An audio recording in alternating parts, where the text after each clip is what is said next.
Hello and welcome. Let your eyes soften now, wherever you are. There's nothing to do for the next little while except be here on the edge of the water at the end of your day. Somewhere far out in the dark tonight, a wave is moving toward a shore, and the wind that first lifted it into being is already gone, spent hours ago, thousands of miles from here. But the wave doesn't know that. It keeps rolling, patient and unhurried, carrying something it was given long ago, across an entire ocean, all the way to the sand. Picture that ocean at night for a moment, not stormy, just breathing. A long, slow, dark surface rising and settling under a sky with no edges. The swell comes in from somewhere you can't see, one gentle rise after another, each one arriving as if it has all the time in the world. Because it does. It has already crossed most of an ocean to reach you. A few more minutes are nothing to a wave like this. So let this next breath be the same kind of slow. Breathe in the cool, salted air of the water, and let it out, unhurried, the way the tide lets go of the sand it was holding. You don't have to make anything happen tonight. The way a wave arrives long after its wind is gone, you can simply be carried for a while, without pushing, without effort, letting the water do what water has always known how to do. In and out. Nothing to reach for, nothing to finish. This is Sleepless Science Night, a quiet place where the science of the world becomes soft enough to fall asleep to. If your mind has been turning over the day, some conversation, some small worry, a moment that's already over but somehow won't stop moving through you, you don't have to solve any of it here. You only have to lie still and listen to the water. If this is the kind of stillness you've been looking for, stay a while and come back on the nights the noise won't settle. And here is the strange, comforting thing we're going to follow tonight, out across the dark water. That wave still rolling toward the shore is not really a lump of traveling water at all.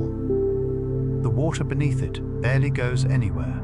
It turns in small, quiet circles and stays almost exactly where it has always been. What travels is the energy, the message. A wave is a memory of a storm that ended days ago, still faithfully making its way home, refusing to be lost. So how can a wave keep rolling toward you long after the wind that made it has completely gone still? That's the question we'll drift through together, slowly, one gentle idea at a time. How energy moves through water without carrying the water with it. Why a swell born in a storm you'll never see can cross an entire ocean and lose almost nothing along the way. And why what still moves through you tonight, that thought, that echo of the day, might be less like a problem to fix and more like a wave, energy that hasn't vanished, only traveled onward, softening with every mile. Nothing that once held energy truly disappears. It just keeps moving gently until it comes to rest. So, let's begin far out at sea, where the wind has already stopped, and watch what the water carries on without it. Tonight, begin with something the ocean does every moment, in the dark, without asking anything of you. When you watch a wave roll across open water, it feels like the sea itself is traveling, a moving hill of water crossing toward you. But that is not what is happening. A wave is not water on the move. A wave is energy on the move, passing through water the way a shiver passes through skin. The water mostly stays where it is. What crosses the sea is a shape, a disturbance, a pulse of motion handed forward from one patch of water to the next.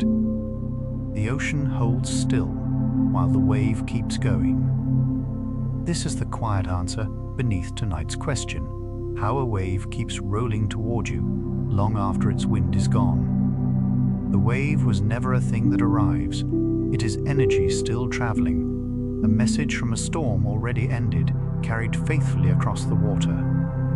Nothing that once held energy simply vanishes.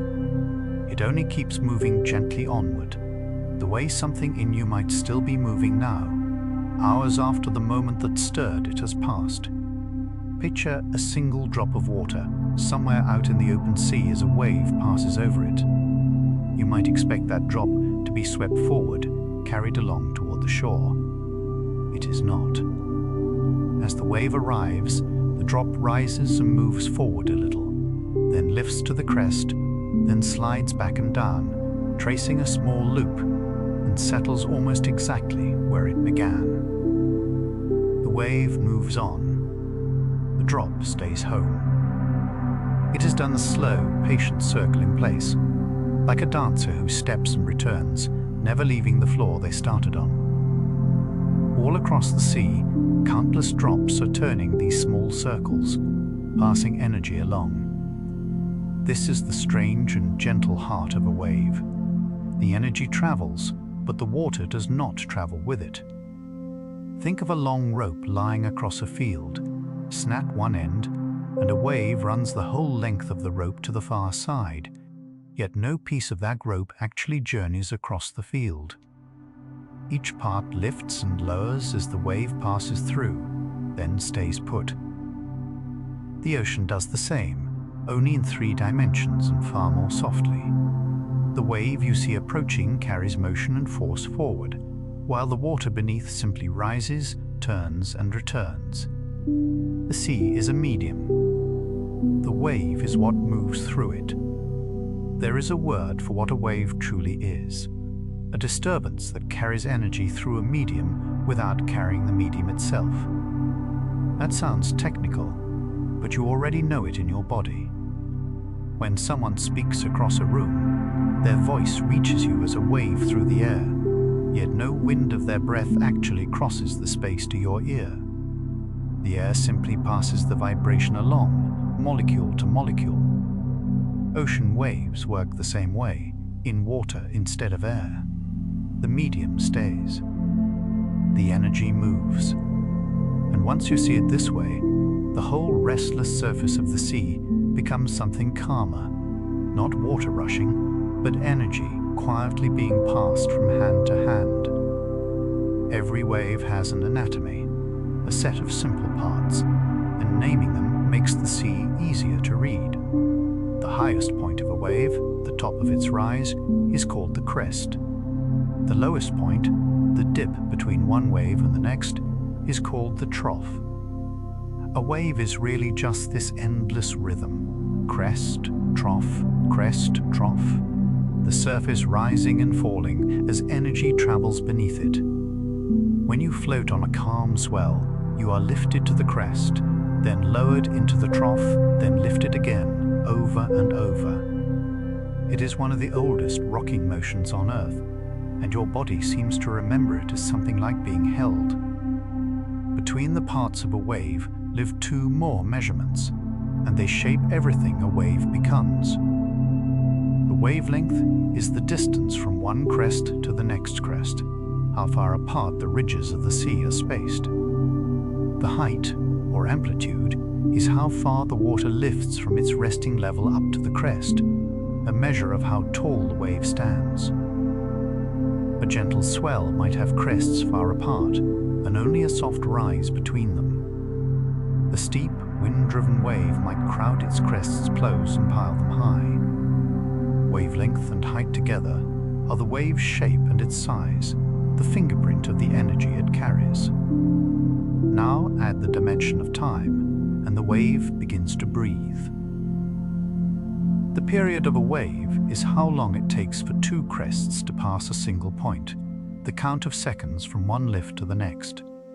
Stand still on a pier and watch the water beneath you. The seconds between each crest are the period. A short, choppy sea might send crests past every few seconds, quick and restless. A long ocean swell might take 12 or 15 seconds between crests, slow and deep and patient. The longer the period, the more distant and powerful the wave's origin tends to be. period is the ocean's pulse, and some pulses are far calmer than others. Frequency is simply the other side of period, the same rhythm counted differently. Where period asks how many seconds pass between crests, frequency asks how many crests pass in a given moment. A fast, choppy sea has a high frequency, many crests hurrying by. A long, slow swell has a low frequency, few crests, spaced far apart, unhurried. The two are mirror images. A long period always means a low frequency, a short period, a high one. When you feel a slow, deep swell lifting a boat, you are feeling low frequency, the calmest, most far-traveled kind of ocean rhythm, the sea moving in long, easy breaths. So a wave, fully described, is a shape defined by four gentle numbers: how far apart its crests sit, how high it rises, how long between each pass, and how often the crests arrive. Change one, and you change the wave's whole character. Crowd the crests and raise them high, and you have a rough sea. Spread them far and let them roll slow, and you have a calm, deep swell. These numbers are not just physics, they are the difference between a storm and a lullaby. The sea outside a window can be described entirely by them, and yet none of them require the water itself to go anywhere. The shape moves. The water waits. Here is a picture to hold as you drift. The wave is a shape moving through a medium and nothing more. Imagine wind combing across a field of tall grass. A ripple races across the whole meadow. You can see it travel, yet every single blade only bows and rises and stays rooted where it grew. No grass crosses the field. Only the shape of the bending does. The ocean is that meadow made of water instead of grass, and the wave is that traveling bow. Once you truly see it, the sea stops looking like something rushing at you and starts looking like something quietly passing through itself. This is why the question at the center of tonight matters. If a wave were water traveling, it would need the wind to keep pushing it, and it would stop when the wind stopped. But a wave is a shape, energy handed forward, and a shape, once set moving, keeps going long after its maker is gone. What still moves through you tonight may work the same way. Not something arriving, something passing through, on its way onward, needing no push from you at all. Where do waves begin? Almost always with wind, and it starts impossibly small. When air first breathes across a perfectly still sea, it does not shove the water, it drags on it, ever so faintly, through friction. That gentle tugging raises the tiniest wrinkles on the surface. Ripples so small, they are called capillary waves, no taller than a fingernail's edge. They are the sea's first response to moving air, the very first trembling of a wave that might one day cross an ocean. Everything vast begins here, in something almost too delicate to see, a shiver on glass-flat water, the ocean just beginning to listen to the wind. Once those first tiny ripples exist, the wind has something to push against, and the wave begins to grow. On flat water, air simply slides past. But a ripple has a little slope, a face for the wind to press upon. Now the wind can lean on the back of each small wave and lift it higher. The rougher the surface becomes, the more grip the wind finds, and the more energy it pours in. This is why a still sea can stay glassy in a light breeze. Then suddenly, once the ripples catch, roughen quickly. The wave builds the very surface the wind needs to build the wave, a quiet loop, feeding gently on itself. There is a second, subtler way. The wind feeds a wave, and it happens in the air just above the water. As wind flows over the crest of a small wave and down into the trough behind it, the air pressure shifts, slightly lower over the crest, slightly higher in the hollow. That difference in pressure gives each wave a soft push from behind and a gentle pull ahead, lifting the crest even higher. It is not the wind striking the water like a hammer. It is the wind cradling each wave and coaxing it upward, pressure playing across the surface like fingers across strings. Friction and pressure together are how a breeze slowly grows a sea. There is also a kind of matching, a resonance, between wind and wave that helps the ocean grow. When the wind blows steadily and the waves begin to move at a speed and rhythm that keep pace with it, the two fall into step, and the wind can pour its energy in far more efficiently. It is like pushing a child on a swing, shove at just the right moment in each arc, and small pushes build a great motion. Mismatch the timing and the energy scatters. When wind and wave find their shared rhythm, the sea gathers strength quickly. This is how a long, steady wind over open water can raise waves far larger than any single gust could ever explain. As the wind keeps working, the ripples grow into true wind waves, the rolling, choppy sea you picture when you imagine wind on water. Three things decide how large they become, and each is gentle to understand. The first is wind speed. Stronger wind gives more energy.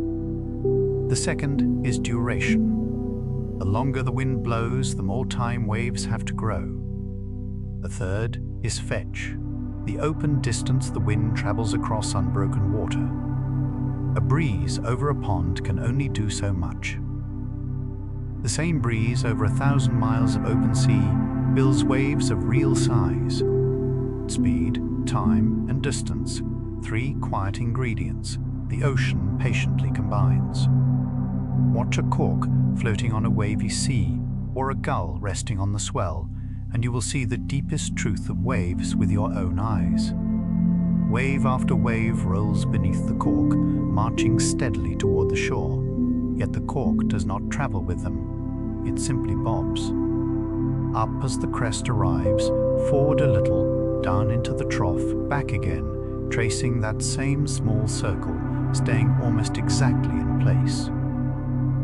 The waves pass through and keep going. The cork stays home, rising and falling in the dark. If the water were truly moving forward, the cork would ride away with it. It does not. Only the energy moves on. That bobbing gull is showing you the difference between two things we often confuse: the motion of the wave and the motion of the water.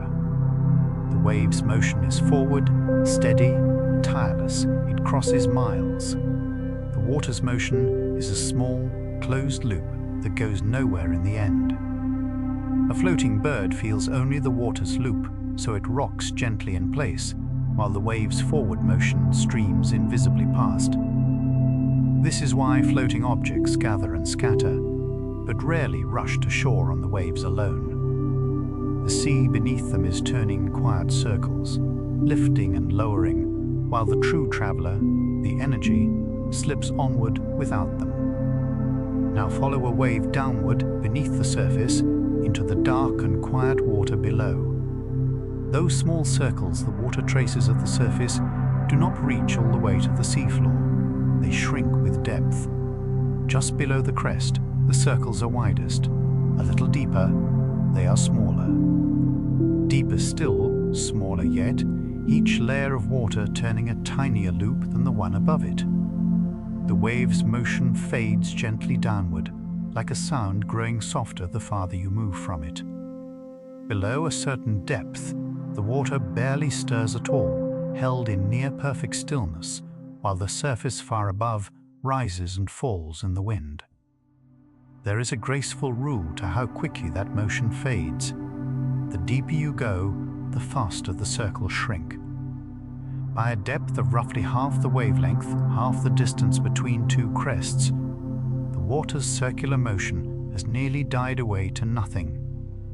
This is why a storm can churn the surface of the sea into chaos while, not far below, the water rests in a deep and undisturbed calm. Submarines seek that stillness. Divers know it well.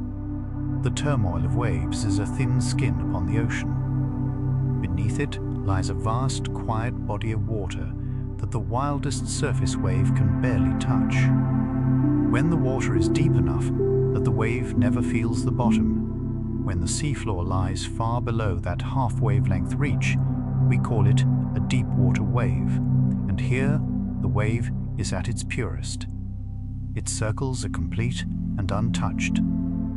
Its energy travels forward cleanly, losing almost nothing as it goes. Nothing drags at it from below, no seabed slows or reshapes it. In deep water, a wave can roll on and on with astonishing faithfulness, carrying the energy it was given across enormous distances. This is the open ocean wave in its truest form, a shape gliding across a medium so deep the wave forgets there is a floor at all. Return once more to that single water parcel and hold the whole picture together, because it is beautiful in its simplicity. As a wave passes, the parcel moves up, forward, down and back, a small circle, and then it is home again. Its neighbor does the same, but a heartbeat later. And the next, a heartbeat later still. Each parcel turns its little loop slightly out of time with the one before it, and out of that patient, staggered turning, a shape emerges and travels. The crest, the trough, the wave itself gliding forward across water that is only quietly going in circles. The traveling wave is a chorus of parcels, each one merely turning in place. This staggered turning is why the crest seems to move even though no water moves with it. At any instant, the parcels lifting to their highest point form the crest. A moment later, those parcels have circled downward, and the ones just ahead have risen to take their place. The crest is not a fixed clump of water traveling forward. It is a position, a peak that is always being handed to the next parcel in line. Like a stadium wave made of people who only stand and sit, the shape sweeps around the whole arena, while every person stays in their own seat. The ocean does this endlessly, silently, all night long. Think of how much this means for the sea's stillness. If waves truly carried water across the ocean, the shores would drown and the far seas empty, water piling endlessly against every coast. But they do not. Because the water only circles and returns, the ocean can carry wave after wave, storm after storm for millions of years, and still rest level and whole. The energy crosses the world, the water stays home. This is the ocean's quiet genius, a way to send force across entire basins without ever spending the sea itself. Motion travels forever. The water keeps its place. Nothing is used up in the carrying. And so the wind's gift, once given, is not easily lost. When wind raises a wave far out at sea, it hands the water a portion of energy. Energy now stored in the rising and falling, in the turning of those countless small circles. In deep water, with nothing to drag it down, that energy has almost nowhere to go but forward. It is not destroyed when the wind stops. It is not spent by the water, which only borrows it to circle and then passes it on. The wave becomes a keeper of energy, the vessel carrying what it was given faithfully onward across the dark and open sea. So here is the foundation, gathered gently in one place before you sleep. A wave is not water traveling, it is energy traveling, a shape moving through a still and patient sea. The water only circles and returns. The crest is a position, passed parcel to parcel. The wind raises it through friction and pressure and shared rhythm, then lets it go. And in deep water, that energy rolls onward, losing almost nothing, needing no push to continue. Everything the sea does next, how far a wave can travel, why it outlives its wind, begins here, with this single quiet truth: the wave was never the water.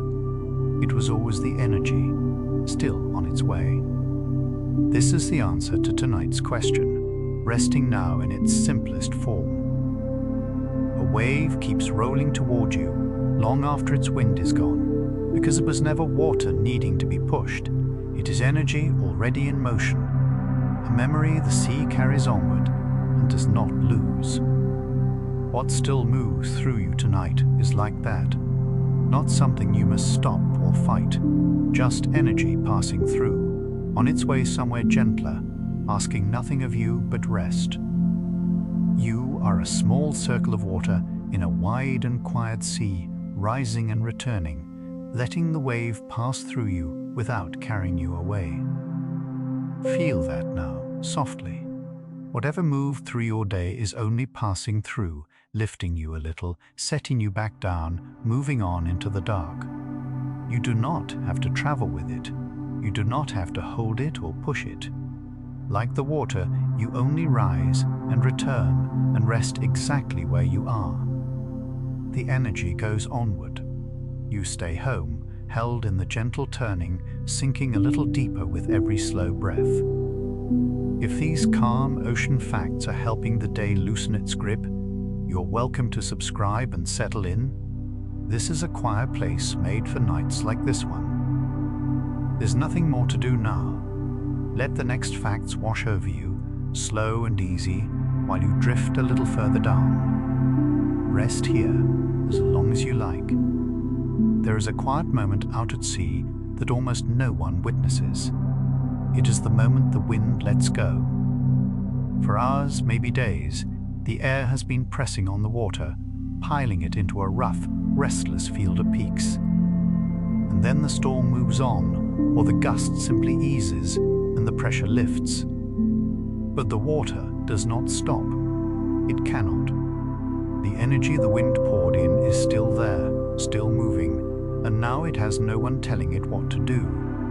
This is the exact instant a wind sea begins its slow becoming into swell.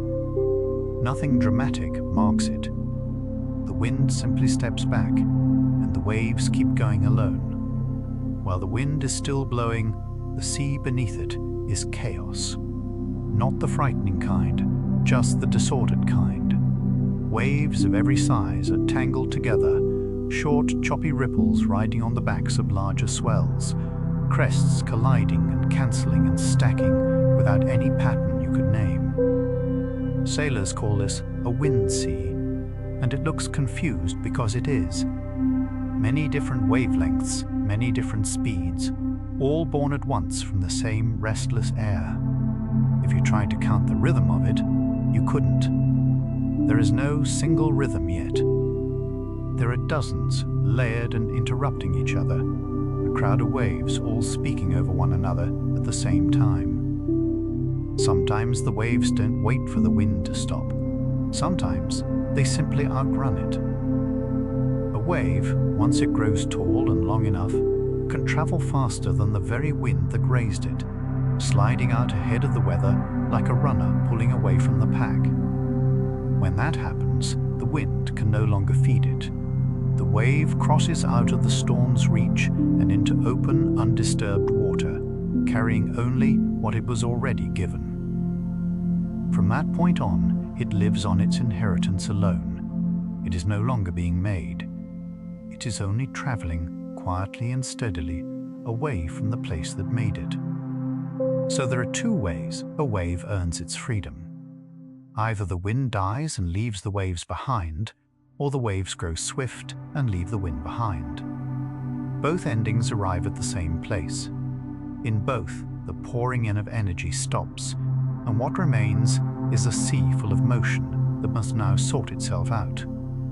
Think of it as the difference between a conversation ending because everyone falls silent, and a conversation ending because you've simply walked far enough away to no longer hear it.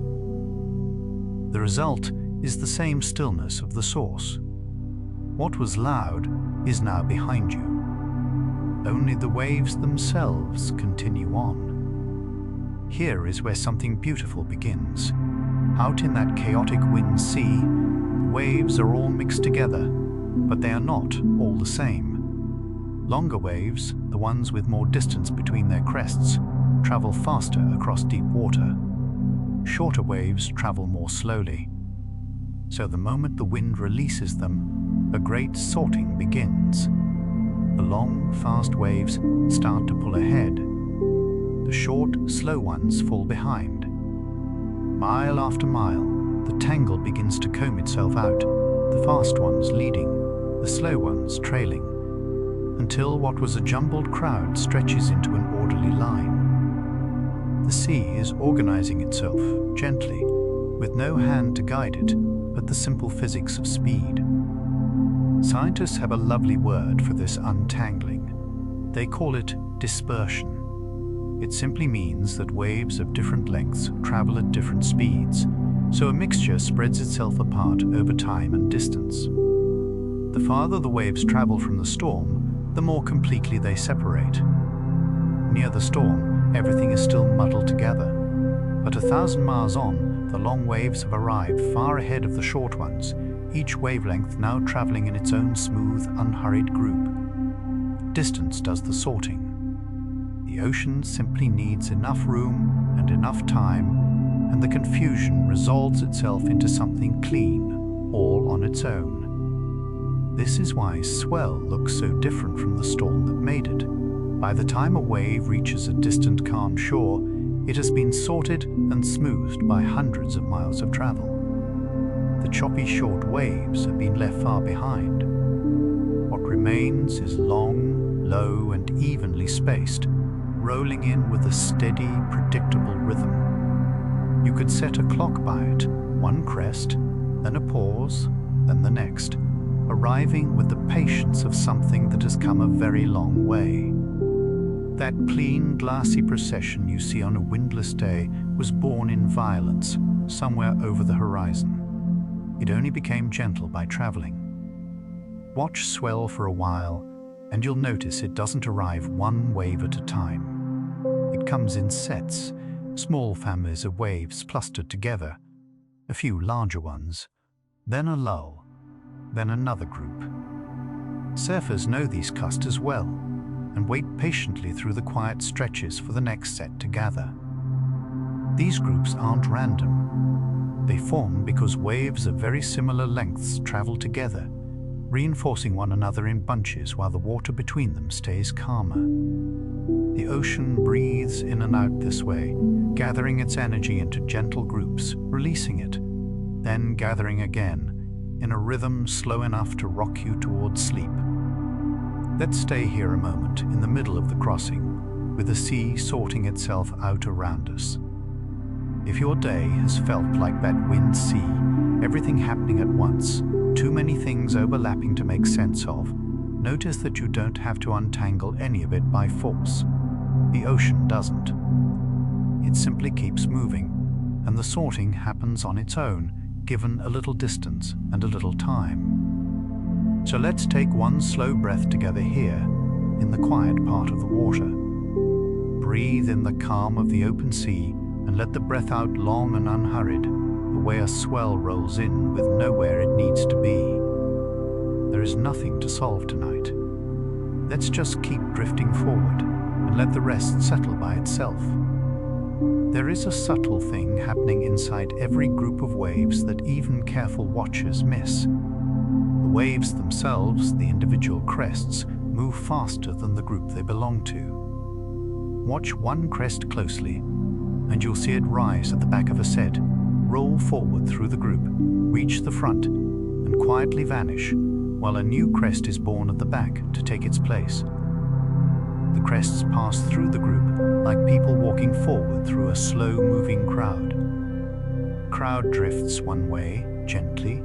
Each person within it moves faster. In deep water, the group travels at about half the speed of the crests inside it. This gentle split has two names worth knowing softly. The speed of a single crest is called its phase velocity, how fast that one crest of water is moving. The speed of the whole group, the family of waves traveling together, is called its group velocity. In deep water, the group velocity is roughly half the phase velocity. This is why crests seem to appear from nowhere at the back of a set and dissolve at the front. They are outrunning their own group, then handing their energy forward and fading. It is one of the ocean's quiet magic tricks, hiding in plain sight in every wave you have ever watched. And here is why that gentle split is the whole point. The energy, the real cargo of the wave, does not ride with those fast, flickering crests. It travels with the group. The crest, you can see, is only the surface of the thing, rising at the back of a set, gliding forward and dissolving at the front, forever being handed on. But the energy underneath keeps to the group's slower, steadier pace, and it is the path that actually makes the crossing. So when a swell travels from a far storm to your shore, it is the group that arrives. A patient, low procession carrying the storm's whole message at its own unhurried speed, while the crests come and go like passing faces above it. Picture the whole transformation now from above. Near the storm, a wide, ragged field of chaos, waves crashing every which way, no order anywhere. Then, stretching away from it across the deep water, a gradual smoothing. The tangle thins, the lines grow longer and cleaner. And far, far from the storm, a set of long, parallel ridges rolls calmly forward, evenly spaced, moving as one, all trace of the original confusion gone. The messy sea has become an orderly procession. Nothing organized it from outside. It sorted itself, wavelength by wavelength, over distance, until the disorder simply combed itself into rhythm and grace. The sea state calms in stages, and each stage has its own feeling. First, the whitecaps disappear, those breaking crests that only the wind can sustain. Without the wind to steepen them, they smooth over and stop breaking. Then the short, nervous ripples fade, having fallen behind the faster, longer waves. What's left grows longer, lower, and more regular with every passing hour. The word oceanographers use is that the sea is decaying, though there's nothing sad in it. It simply means the roughness is settling, the chaos softening, the whole surface relaxing from a storm's tension into the long, slow breathing of open ocean swell. And notice this gently. Through all of that calming, the total energy has barely changed. The sea grows smoother, not because it is losing its power, but because it is organizing it. The same energy that once churned as chaos now travels as long, clean, patient waves. It has simply changed its shape, from disorder into order, from noise into rhythm. In deep water, almost nothing is spent. The storm's whole message is still there, intact, riding forward in a form so smooth it looks like peace. What looks like calming is really just the same energy, finally moving in a straight and unhurried line. So the storm is long gone now, and yet here the swell comes, rolling toward the shore in its slow and even sets, each crest rising at the back of its group and passing forward, the whole procession carrying an energy that has hardly diminished at all. The wind that started it has forgotten it. The chaos that birthed it has smoothed away. But the wave itself keeps its course, faithful to a message written far over the horizon, days ago, in a place it will never return to. It does not race. It does not stop. It simply keeps its promise to keep moving, gently, onward. This is the heart of what the sea has been showing you. A storm can end, and yet everything it set in motion keeps traveling, unhurried and undiminished, long after the wind that caused it has gone completely still. The ocean does not fight to hold on and does not struggle to let go. It simply carries the message forward, sorting the chaos into something calm along the way, keeping the storm's whole meaning intact, even as every trace of the storm itself disappears. Tonight, whatever is still moving through you is like that swell, not something you must force to stop, only energy in motion, faithfully carrying forward a memory whose source has already passed, growing gentler with every mile it travels away from where it began. Here is the quiet marvel of a swell in deep water. It barely spends anything as it travels. Out where the ocean is thousands of feet deep, the orbits of water reach far below the surface and never scrape against anything at all. There is almost nothing to rub against, nothing to slow the motion down. So the energy simply keeps handing itself forward, orbit to orbit, hour after hour, losing only the faintest trace of itself along the way. A swell born in one storm can travel for days and still arrive with most of its strength intact. Deep water is astonishingly patient. It lets a wave keep going and going and going. Because so little is lost, a long, low swell can cross an entire ocean basin. Think of that for a moment as you lie here. Energy that began somewhere far out at sea can travel thousands of miles, sliding across the curve of the planet before it ever reaches a shore. Swells raised in storms deep in the Southern Ocean have been tracked rolling all the way up across the Pacific, arriving at distant beaches many days later. Nothing carried the water that far, only the message moved. The ocean is a vast, unhurried courier, passing a single pulse of energy from one side of the world toward the other. And the farther that energy travels, the more the sorting we watched earlier finishes its work. Dispersion. The long waves outrunning the short ones needs distance to do the whole of it, and here, across thousands of miles of open sea, it finally has all the room it needs.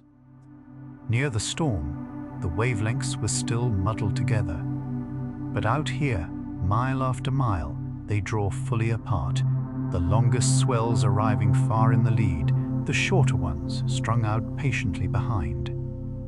What began as a single, confused burst spreads into a long, clean sequence, each wavelength keeping its own place in the procession, the sea combing the last tangles out of a storm as it goes. This is what makes the Great Crossing possible in the first place. Distance is not the swell's enemy, but the thing that perfects it. A shorter, choppier sea would tire and fade within a few hundred miles.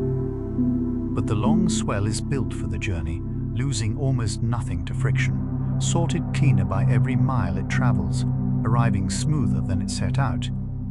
So the farther a swell has come, the gentler it tends to be when it finally reaches you.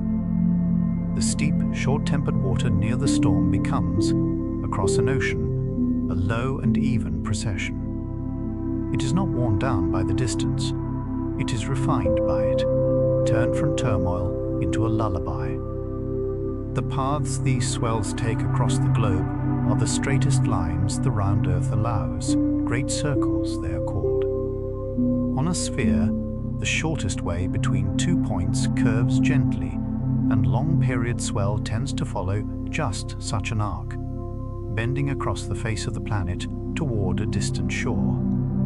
This is how energy from a storm near Antarctica can find a beach in the northern hemisphere. It rides a great arc across open ocean, unblocked, uninterrupted. The swell does not wander. It travels the most faithful path there is, the truest line a wave can draw across a curving, turning world. Rest here a moment, quiet one, and let this settle softly through you. A wave crossing an ocean loses almost nothing of what it carries. It only travels onward, gently, and arrives. Let that sink toward the base of your spine, the way a swell sinks toward the sea floor, slowly, without effort, without needing you to hold it there. Whatever moved through your day is doing the same. It is not stuck. It is only in motion, on its long, unhurried way through and past. You can lie perfectly still and let it pass across you, the way the deep water lies still beneath a swell and simply lets the energy travel through. This is where forecasters become quiet readers of distant storms. Long before a swell reaches the coast, they watch the far-off weather and know that a pulse of energy is already on its way. And when the swell finally arrives, its very shape tells its story backward. The spacing of the crests reveals how far it traveled. The order of long swells, then short ones, reveals how the storm dispersed. From a wave lapping a nearby buoy, a skilled forecaster can read the size and distance of a storm that ended days ago. The sea keeps an honest record, written in rhythm, waiting to be read. And often, more than one story arrives at the same shore at once. A single beach may be receiving swell from 2 or 3 different storms, each born in a different place, each having traveled a different distance across the sea. Their long, low lines overlap and pass through one another, gently adding and easing, so the surface rises a little higher here, settles a little lower there.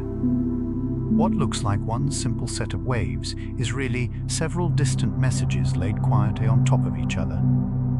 The ocean holds many memories at once and carries them all patiently to the same patch of sand. So consider what is truly reaching a calm shore tonight.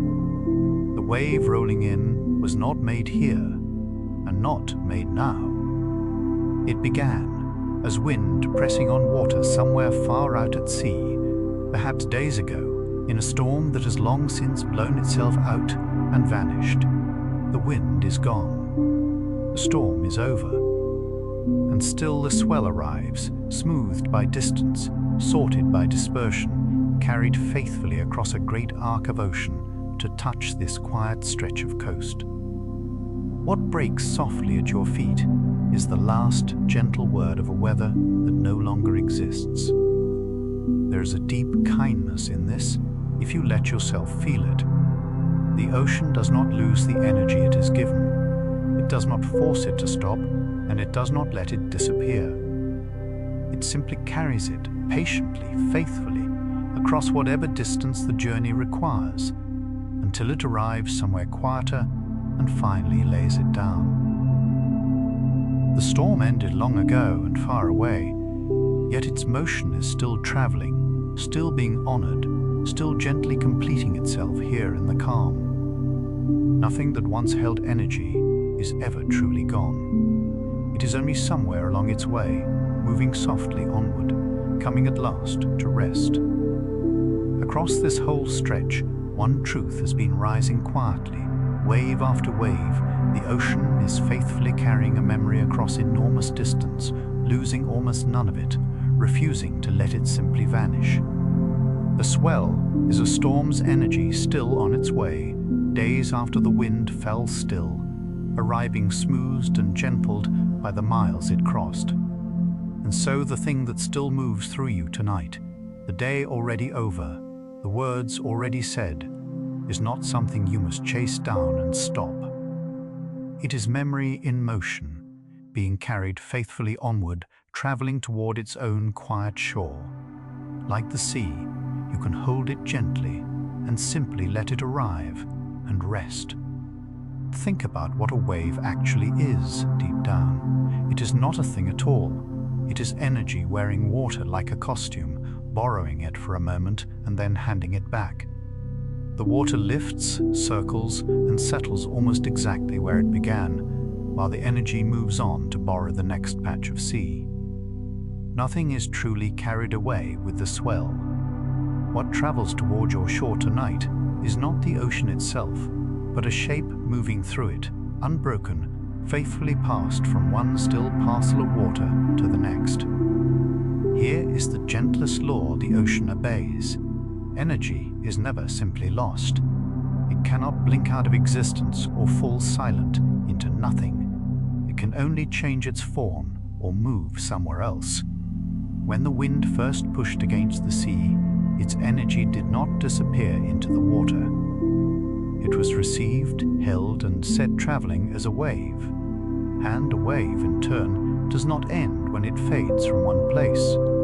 It hands its energy onward quietly, always onward, never gone. Now imagine a long, slow swell rolling across the deep, open ocean, far from any coast. How much energy does it lose along the way? Astonishingly little. In water far deeper than the wave is long, there is almost nothing to slow it down. No bottom to drag against, only the faintest friction with the water around it. So a long period swell can travel for days, crossing an enormous stretch of sea, and arrive at a distant shore still carrying most of the energy it left with. This is why the longest, smoothest swells are the great travelers of the ocean. The gentle, drawn-out waves, the ones with many seconds between each crest, lose energy so slowly that distance barely touches them. Shorter, choppier waves fade quickly, worn down within a bay. But the long swell is patient. It keeps its shape across the widest waters, unhurried, undiminished. What began in a storm you will never see can reach you here, thousands of miles later, still rolling in the same calm rhythm it began with. And that traveling wave is not only what you can see at the surface. Beneath each swell, the water turns in slow circles, and those circles reach downward, layer beneath layer, a whole column of ocean quietly turning as the wave passes overhead. But the circles do not stay the same size as they go down. They shrink with depth, gracefully, quickly. Near the surface, the water swings in wide, easy loops as each swell moves through. Go down a little, and the loops narrow.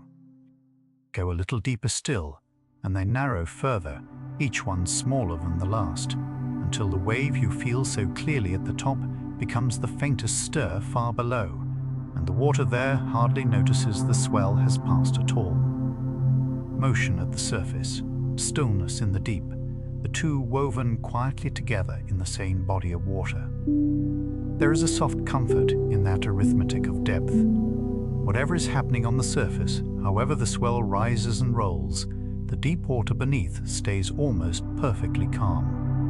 The energy of the wave simply cannot reach that far down. It lives in the upper layers and leaves the depths untouched. So the ocean holds both things at once, movement above and stillness below, and neither disturbs the other. The wave travels the whole way across the sea, while the deep water beneath it barely stirs, resting in its own quiet. Waves rarely travel alone. Out on the open sea, many swells move through the same water at once, some longer, some shorter, crossing from different distant storms. And when two waves meet, they do a remarkable, gentle thing. They simply add together. Where two crests overlap, the sea lifts a little higher for a moment. Where a crest meets a trough, they smooth each other flatter. This adding and easing is called interference, and it happens softly, endlessly, all across the ocean, waves passing through one another and continuing on unchanged.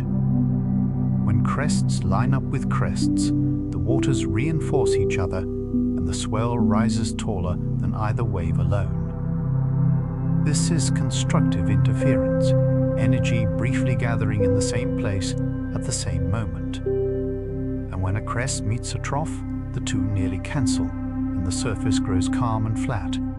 This is destructive interference, energy quietly spread and evened out.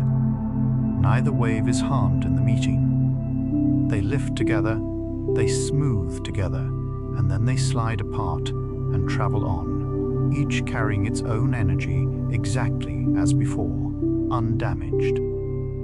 Because different swells travel at slightly different speeds, they drift in and out of step with one another as they cross the sea.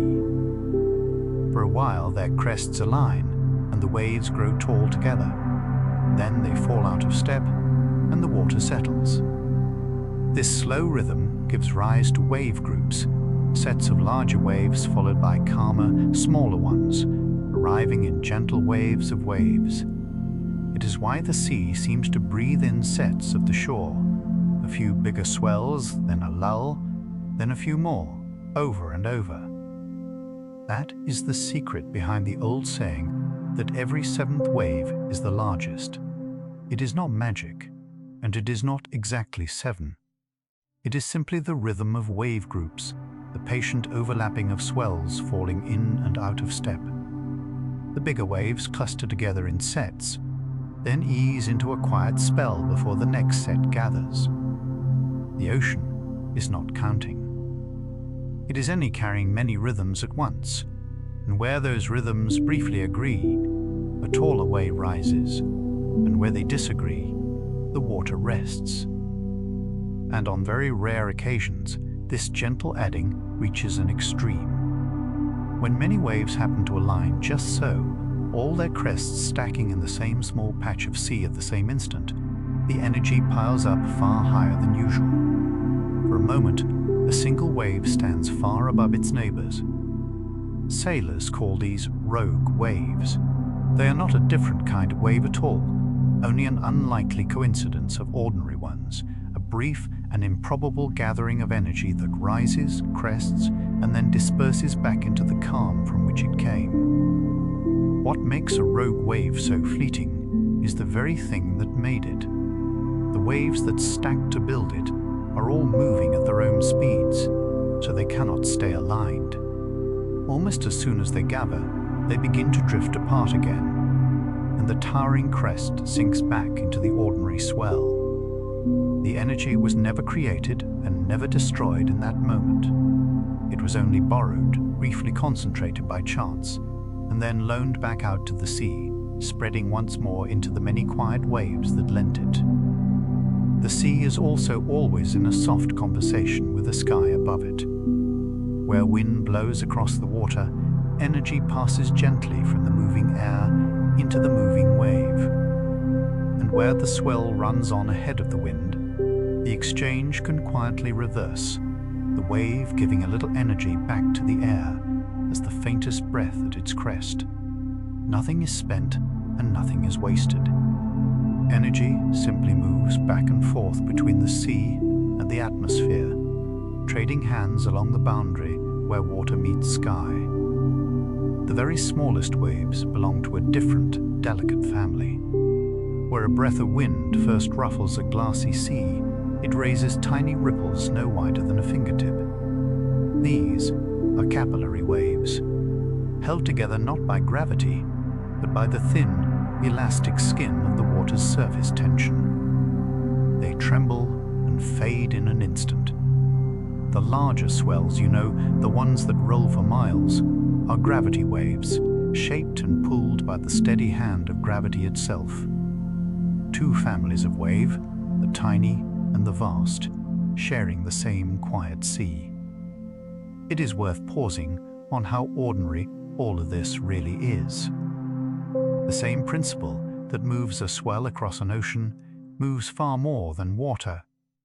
Sound reaches you this way too.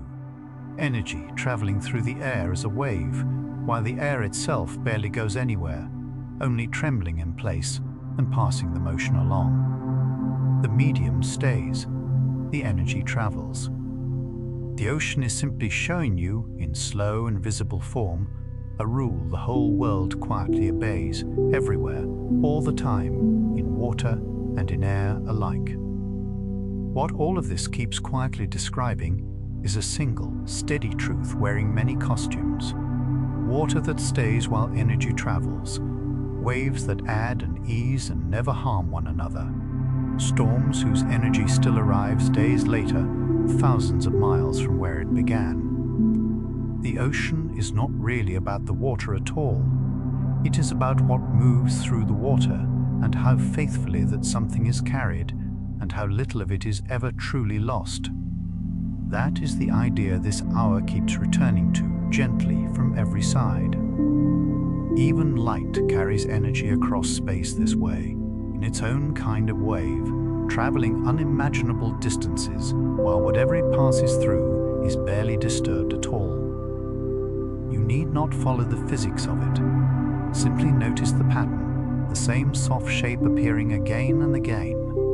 Ocean, sound, light, all of them are energy on a journey, moving from one place toward another, borrowing a medium along the way and handing it gently back. The universe seems to prefer this quiet arrangement, passing energy forward rather than holding it in place. Let that be a soft place to rest for a moment. If sound can cross a room and light can cross the emptiness between stars, then the ocean carrying a wave a few thousand miles is the tamest wonder of them all. It is only doing what energy everywhere does. It moves. It travels on. It arrives changed in place but faithful in nature, still carrying what it set out with. There is nothing strange in a wave reaching you tonight. It is simply the world keeping one of its oldest and gentlest promises. Let this settle softly as you rest. Nothing that once carried energy simply vanishes. It only travels onward, changing form, moving gently through and beyond you. And as that thought settles, let your breathing slow to meet it. Feel how the swell does not strain to keep moving. It simply continues, because that is what energy does, effortless and unhurried. There is nothing for you to hold on to, and nothing you must push forward. Like the water beneath a passing wave, you can stay perfectly still while everything you carried today keeps quietly moving on, out through you and away into the wide, forgiving dark. Consider, as you drift, how a wave keeps its identity across all that distance. It is not the same water from crest to crest, nor the same water from mile to mile. The water is forever being lent and returned. And yet, the wave remains recognizably itself, one continuous shape, one traveling message, holding together across the entire ocean. What persists is never the substance. It is the pattern, the energy, the form that moves through changing water and stays whole. The wave is a kind of memory the sea keeps, faithfully, all the way to shore. This is why the swell arriving now can be older than you might guess. It may have left its distant storm days ago, rolling steadily through nights you slept through, crossing water you will never see. All that time, it lost only the smallest fraction of what it carried. The wind that raised it has long since died and been forgotten by the sea. But the energy did not forget. It kept traveling, patient and unbroken, and only now, tonight, is it finally reaching the edge of the world where you happen to be resting. There is something deeply peaceful in knowing the wind is gone and the wave rolls on anyway. The cause has ended. The effect still travels. The storm that started everything has dissolved back into calm air, yet its energy continues its slow journey, needing nothing further from the wind that made it. It does not require the storm to keep going. It was set in motion once, and once was enough. Everything after is simply the energy carrying itself forward, gently, on its own, long after the reason for it has passed. Notice how little effort is anywhere in this. The wave does not work to keep moving. It does not strain against the water or fight to stay whole. It simply continues, because continuing is what energy does when nothing stops it. In the deep, open ocean, almost nothing stops it. So the swell rolls on in a kind of effortless persistence, mile after quiet mile, spending almost nothing, needing almost nothing, asking almost nothing of the sea it moves through. Pure motion, sustained not by struggle, but by the simple fact that it began. And still through everything, energy is conserved. Add two waves, and their energy adds. Split them apart, and it separates unharmed. Trade a little with the wind, and it merely changes hands. Concentrated by chance into a rogue crest, and it soon spreads back out. In every meeting, every mixing, every mile, the total is faithfully kept. The ocean is an honest accountant of its own energy, never losing the sum, only moving it around, only passing it along, only carrying it onward from one place and one form to the next.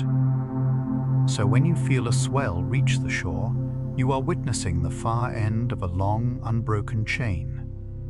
Wind gave energy to water, water passed it, parcel to parcel, across an entire ocean. Depth kept the deep water calm while the surface carried the message.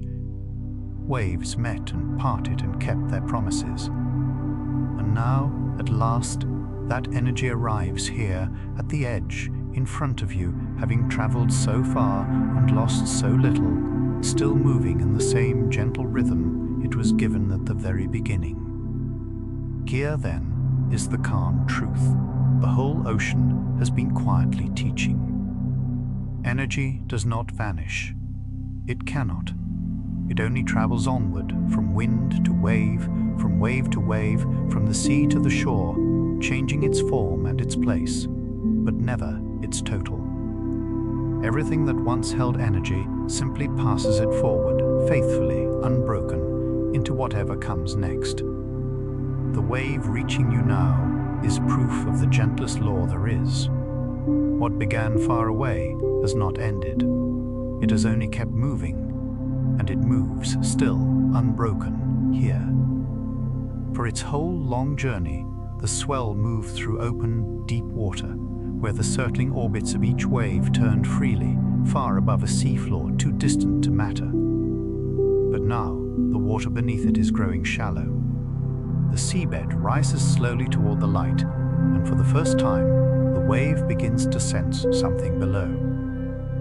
The message that traveled thousands of miles is finally, gently, coming within reach of the shore that will receive it. A wave first senses the seabed once the water shallows to somewhere near half the distance between its crests. Deeper than that, the orbits spin on untouched, as they did across the whole open sea.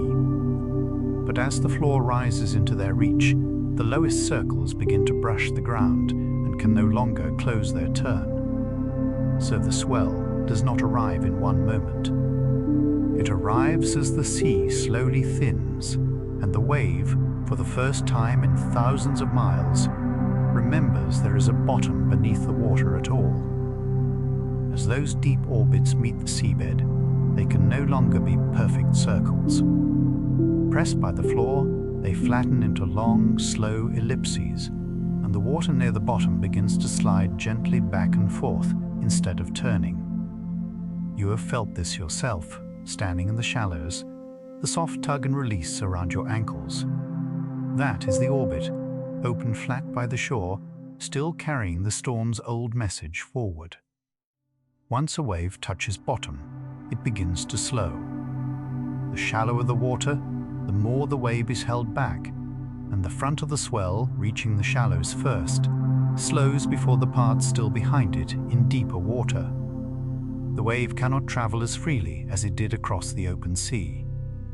Its long, patient speed is finally easing, the way a traveler slows as the destination comes into view. As the wave slows, something quietly changes in its shape. The energy that was spread across a long, gliding swell now has less room to move, so the wave rises, drawing itself taller and closer together. This slow steepening near the shore is called shoaling. The same energy is still there, unchanged since the storm, only gathered now into a higher, narrower form as the sea grows shallow beneath it. And as one wave slows and the wave behind keeps coming, the crests begin to crowd together. The long, restful spacing of the open ocean swell shortens near the shore. Wave draws closer to wave, and the smooth, rolling hills of the deep water become steeper, tighter ridges. Everything the wave carried across the sea is being drawn inward now, pressed gently toward the moment it has been traveling all this way to reach. Waves rarely arrive straight on. As one part of a wave enters shallow water and slows, while another part is still in deeper water moving faster, the whole wave slowly pivots. This bending is called refraction, and it turns the swell to face the shore more directly. So the wave curves itself toward the land, the way something long carried finally aligns quietly, with the place it was always meant to arrive. Refraction is why waves so often wrap toward the beach in gentle parallel lines, no matter which way they first came in. The wave slows most where the water is shallowest and least where it is deep. And this uneven slowing bends its crest to follow the shape of the seafloor below. The ocean shapes the message to fit the shore, softening its angle, curving it home along the contours of the drowned land beneath. Around a headland or over a shallow reef, refraction can gather waves together, focusing their energy where the seabed rises. In a quiet bay, the same bending spreads the waves apart and softens them. So the very same swell can arrive strong on one stretch of coast and gentle on another, its energy quietly sorted by the hidden shape of the ground it is passing over on its way in. Then comes the moment the whole journey has been leading toward. As the water grows shallow, the crest of the wave keeps moving forward, while its base, dragging along the seabed, is slowed and held back. The top begins to outrun the bottom. The wave leans further and further ahead of itself, reaching past its own foundation, until it can no longer hold the shape it carried for thousands of miles.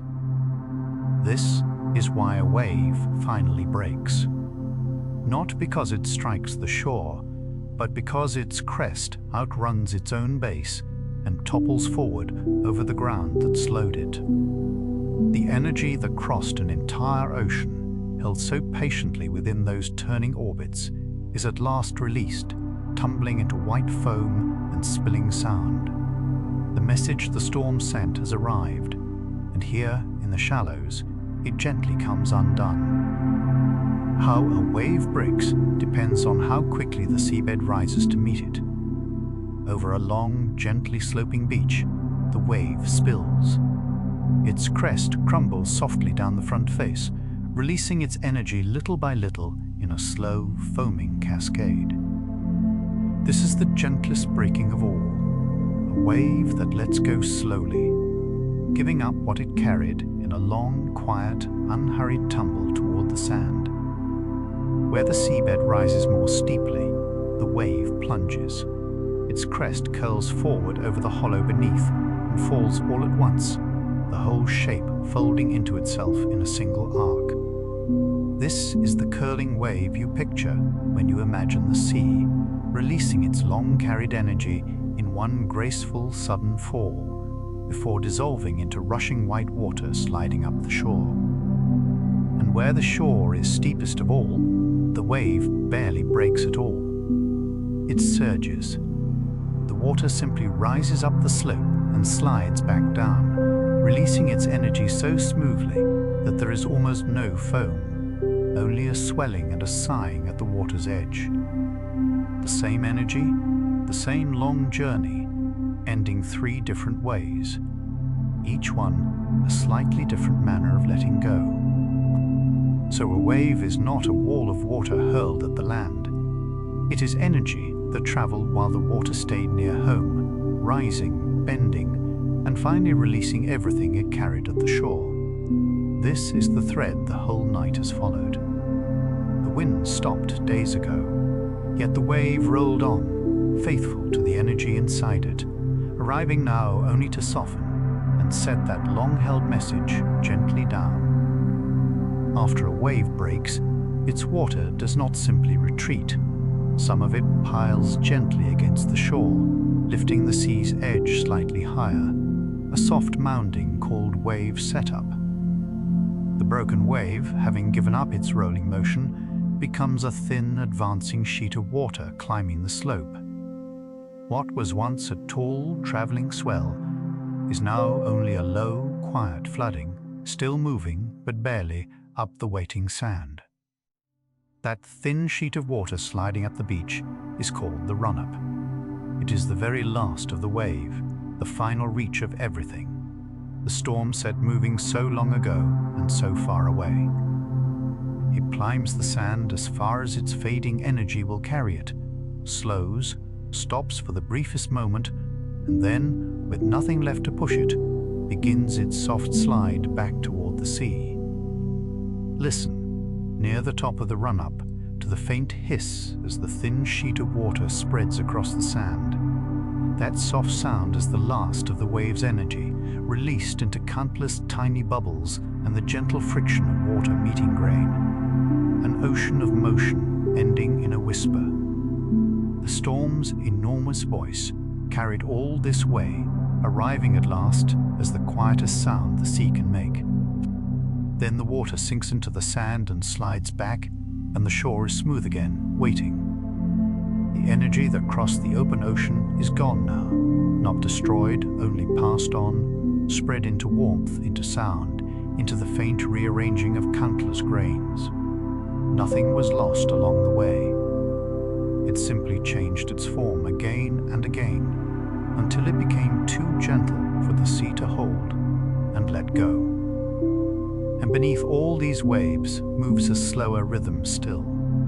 Twice a day the whole ocean rises and falls with the tide, a wave so long its crest is half the planet wide, drawn by the quiet pull of the moon. You never see it break. You only notice, over hours, that the water has climbed a little higher up the shore, or drawn a little further out toward the deep. The tide is the ocean's slowest breath, the longest wave of all.